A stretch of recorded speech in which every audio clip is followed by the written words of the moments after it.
Le temps a déjà pris en charge cette lépie, désormais condamnée à être soumise à un rythme décent malgré la folle course de la CPS Lépi. On est plutôt pressé, nous autres, nous sommes plutôt pressés de connaître la date de convocation du corps électoral, très pressé.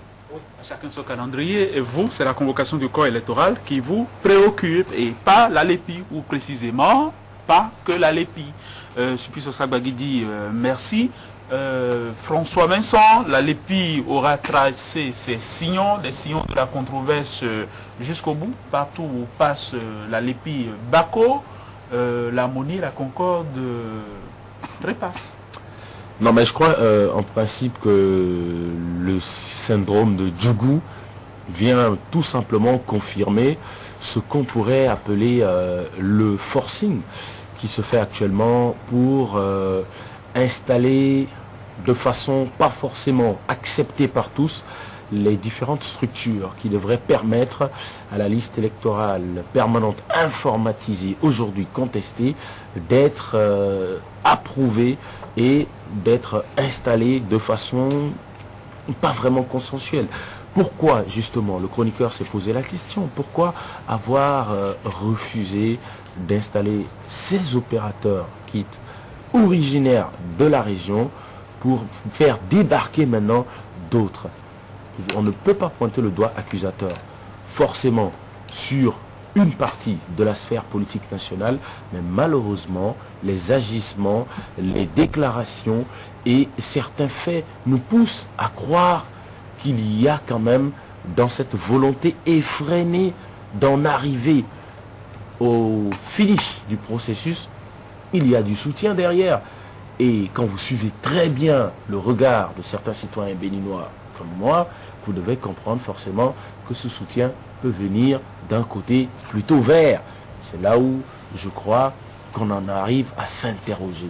Aujourd'hui, pourquoi est-ce qu'on fait du forcing alors que malheureusement, on a compris déjà très tôt qu'il y a des entaches sérieuses, il y a de véritables blocages au niveau de la réalisation normale de cette liste électorale. Maintenant, oui, qu'est-ce qui va se passer si on continue ce forcing, si on continue de nous faire croire que tout est rose et que tout peut bien se passer pour qu'on en arrive à une formalisation complète et totale de la Lépi? Qu'est-ce qui va se passer? Il va se passer des contestations et il risque d'y avoir des irrégularités. Au niveau de l'enregistrement, il y a eu problème. Maintenant, au niveau de l'installation, il y a encore des ennuis et on en crée d'autres. Pourquoi est-on obligé d'emmener d'autres opérateurs dans une ville qui déjà constitue un problème dans le subconscient de certains de nos concitoyens? Quand on dit Djougou, on pense forcément à quelqu'un. On se dit peut-être c'est une ville rebelle. Et dans une ville rebelle, il pourrait y avoir des citoyens rebelles. Donc, pour éloigner ces citoyens rebelles, il faut mettre peut-être des laquais, des moutons de panurge entre griffes. Je pense que cette méthode n'arrange personne, à commencer par la CPS Lépi et à finir par ceux qui la soutiennent. À commencer par la CPS Lépi et à finir par ceux qui la soutiennent.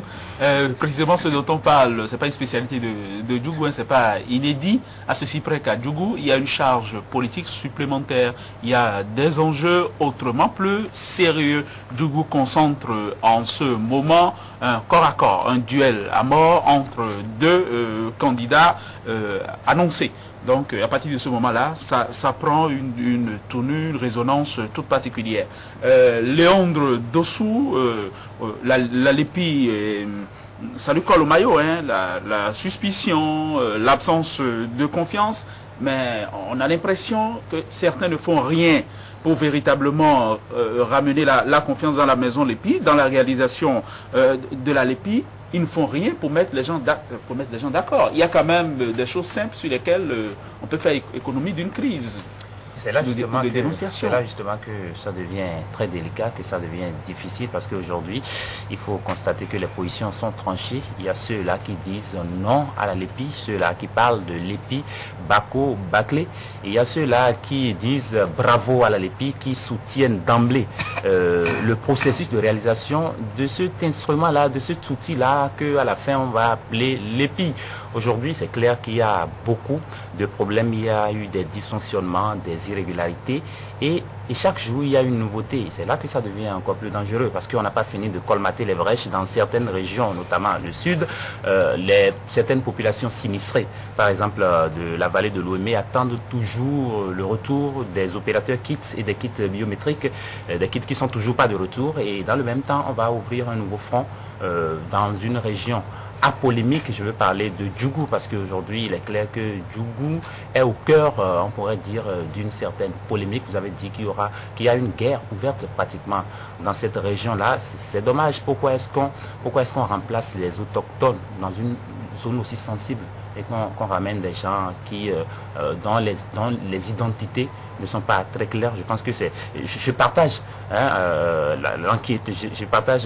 l'inquiétude, l'anxiété du chroniqueur. Mais moi, j'ai l'habitude de dire quelque chose. J'ai l'habitude de citer un éminent professeur qui a dit que la démocratie est un jeu de rôle où les dirigeants d'aujourd'hui seront les dirigés de demain.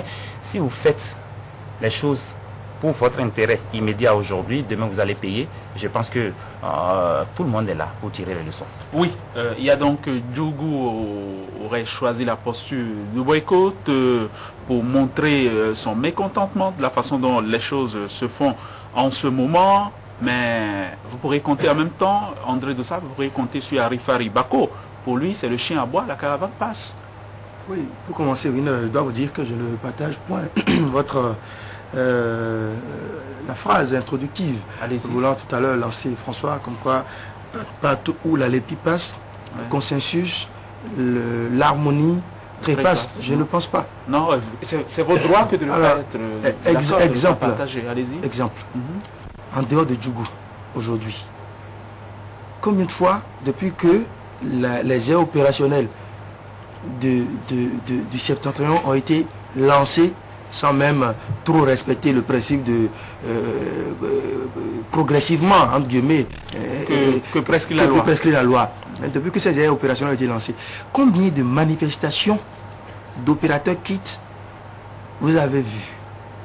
Alors que lorsque nous étions dans des zones même inondées, impraticables, il y avait autant de sit-in, de manifestations d'opérateurs kits que de localités sillonnées. Ok. Alors, c'est à croire que tout d'un coup... Est-ce que je vous suis? Est-ce que je vous suis? Ça veut dire que ça ne divise pas partout? Non. À l'harmonie ne trépasse pas non, partout. pas partout. C'est-à-dire, c'est à croire que tout d'un coup, les problèmes qu'avaient les OPKIT dans les autres localités où on a noté beaucoup de manifestations ont été miraculeusement réglés et tout est revenu normal, quoi, sans difficulté. Alors, quand c'est comme ça, on est en train de se poser des questions. Est-ce que vous aussi, vous avez appris ici, la Mérina a fait un déménagement.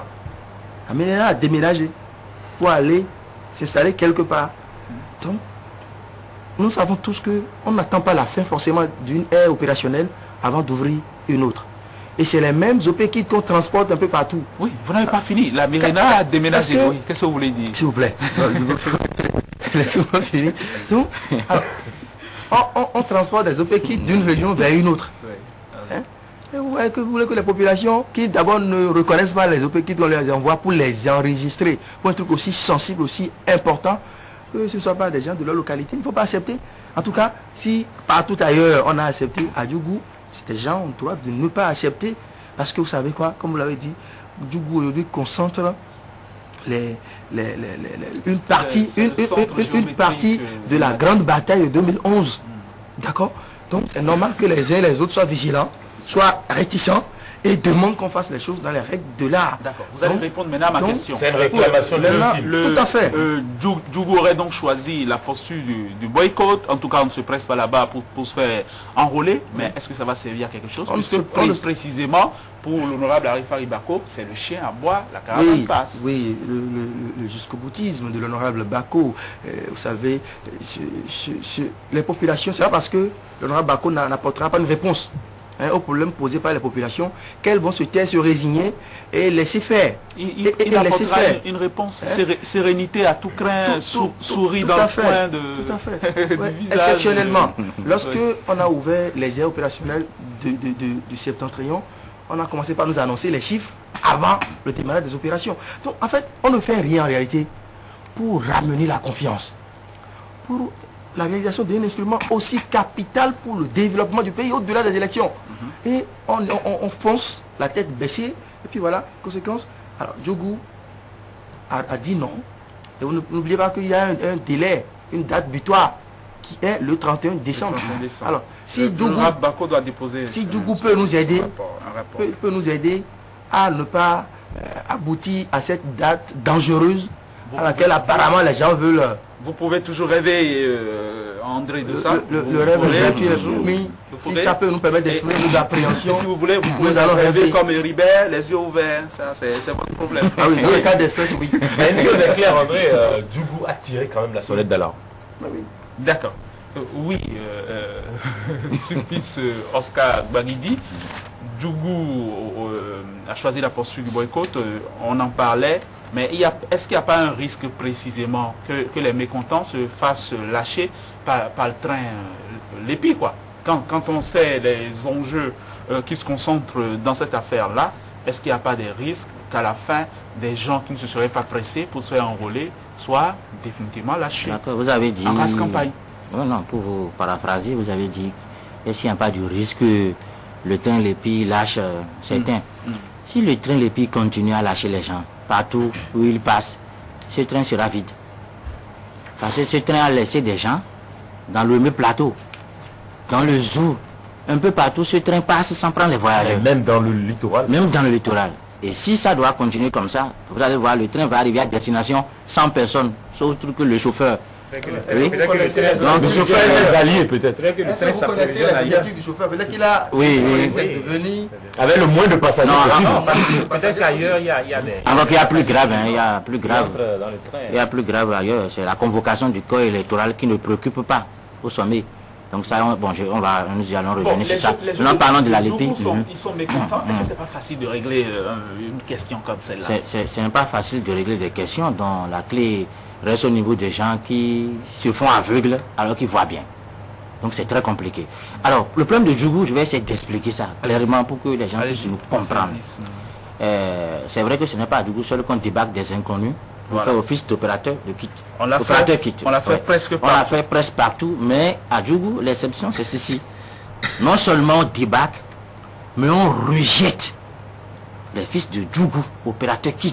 On ne les retient pas. Qu'on a formé. C'est ça le problème de Djougou. C'est ça qui choque véritablement. C'est ça qui choque. Non seulement on débarque des inconnus, très excités, trop pressés de travailler, et on les pauvres veulent bien travailler. Non, pas des pauvres que vous connaissez. Non, c'est des gens... C'est une excitation suspecte. C'est une excitation suspecte et très colorée comme excitation. Vous savez que c'est à Djougou que les gens ont marché le jour de l'anniversaire des 30 ans de décès de Biotchane. Le jour là, les gens ont troublé la mémoire de l'illustre disparu par une marche pour soutenir justement ce que vous appelez l'épi et qui visiblement tarde toujours à être réalisé. Bon. D'accord, oui. On a reçu El Farouk Soumanou ici qui s'est expliqué sur une question comme celle-là. Et il a surtout promis qu'au bout de 2 jours, ça y est, l'affaire serait pliée à Djougou. Qu'on aurait enrôlé tout le monde et qu'ils ont fait le battage. Ça dépend de ce qui met dans... Peut-être qu'au bout de 2 jours, on va finir d'enrôler les coris qui sont à Djougou. Non, ce n'est pas ça. Non, parce que, en fait, ce qu'il a dit confirme ce qui s'observe, enfin ce qu'on a tenté de faire. Non, c'est la même chose qu'on dit. Peut-être qu'il disait en connaissance de cause. Il sait qu'au bout de 2 jours... Il avait dit avec une sérénité absolue. Extraordinaire. Oui, il sait qu'au bout de 2 jours, mon cher Winner, les gens qu'on devrait débarquer, et lui il était déjà au courant de ce débarquement-là, que ceux-là allaient prendre en charge les courriers de Djougou pour rapidement finir le boulot en 2 jours. Est-ce que vous avez idée de ce qui se passe là, de ce dont nous parlons? C'est quand même extrêmement grave. C'est vraiment extrêmement grave. Mais c'est pour ça que nous autres prenons des pincettes. Vous avez des gants en velours. Vous avez, oui, précisément, me semble-t-il, c'est extrêmement grave. Vous allez me dire, oui, c'est déjà arrivé 100 fois, on est en train de répliquer ça. C'est la 101e fois que cela arrive, etc. Mais il n'en demeure pas moins que c'est extrêmement grave. Et là où c'est grave, c'est qu'actuellement, dans tout ce qui se passe, il y a un seul camp qui ne voit pas ce qui est grave dans ce qui se passe. Non, qui semble ne pas voir ou qui ne veut pas voir. Bon, nous on constate que le camp ne voit pas. C'est le camp de Boniaï. Vous voyez, c'est le Corée qui voit tout du rose. Attendez. C'est mon point de vue, Winner. Je veux continuer. Finissez. Qui voit tout du rose dans ce qui se passe. Mais là, c'est extrêmement compliqué. D'accord. On s'entend sur une chose. Oui. Tout le monde veut la LEPI. Tout le monde n'est pas d'accord sur la façon dont la LEPI est mise en route en ce moment ou est mise en rail.